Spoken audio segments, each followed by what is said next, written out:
निवडणुकांच्या निमित्तानं पुन्हा एकदा राज्यामध्ये घराणेशाहीला ऊत आलाय।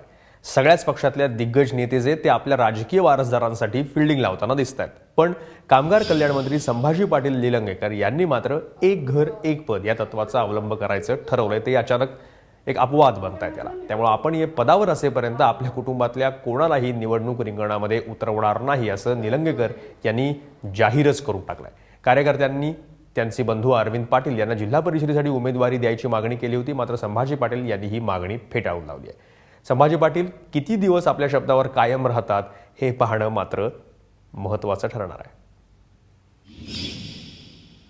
मी आज आपल्या माध्यमातून येणाऱ्या काळामध्ये लातूर जिल्हा परिषदेचा अध्यक्ष हा कोणत्याही एका राजकीय कुटुंबातला नसून ज्याला ज्या भागातले गावातले ग्रामीण भागातल्या प्रश्नाची जाण असेल अशा माणसाला तो राजकीय कोणतीही परंपरा नसेल असा तळागाळातला माणूस हा लातूर जिल्हा परिषदेचा अध्यक्ष होईल।